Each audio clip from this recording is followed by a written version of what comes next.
ग्लानी येईल, जेव्हा जेव्हा अधर्म वाढेल तेव्हा तेव्हा सज्जनांच्या रक्षणासाठी, दुष्टांच्या संहारासाठी, धर्माची स्थापना करण्यासाठी मी युगानुयुगे जन्म घेईन. अशीच काहीशी परिस्थिती जेव्हा या महाराष्ट्रात निर्माण झाली, 1-2 वर्षांमध्ये 350 वर्ष हा महाराष्ट्र अंधारात होता. आणि हाच अंधकार दूर करण्यासाठी एका युगपुरुषाने जन्म घेतला. याच युगपुरुषाच्या पराक्रमाची, सामर्थ्याची आणि स्वराज्य स्थापनेची लहानशी गाथा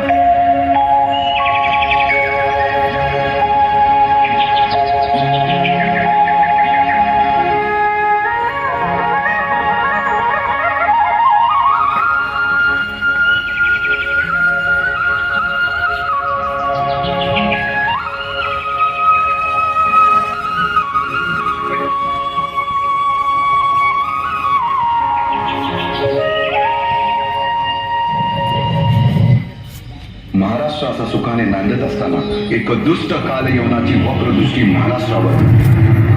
महाराष्ट्र परकीय स्वारांच्या टाचेखाली मरडला जातो. अपहरण, अपमान, जुलूम, जबरदस्ती, अन्याय, अत्याचार, मंदिरांची तोडफोड, स्त्रियांची, धनधान्यांची लुटालूट थांबत नव्हती. जेव्हा आपल्याच घरात गोठ्यातली गाय आणि घरातील माय असुरक्षित होते, तेव्हा घरातलाच अंधकार मनात घर करून बसतो.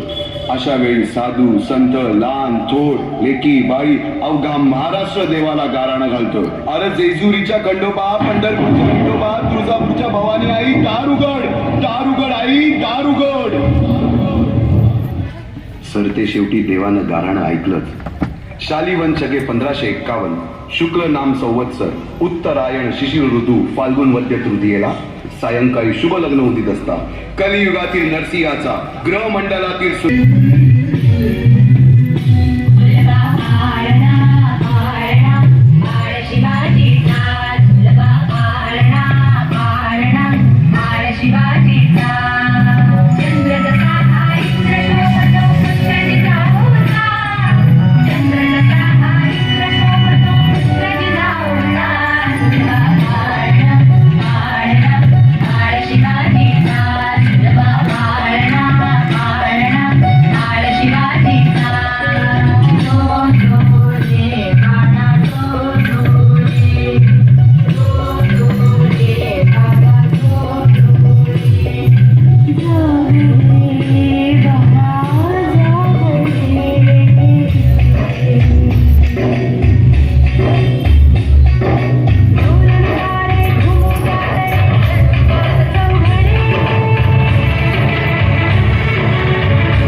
बालवयापासूनच शिवबांना माँसाहेब जिजाऊंनी रामायण, महाभारतासारख्या गोष्टी सांगायला सुरुवात, ज्यामधून धर्म, अधर्म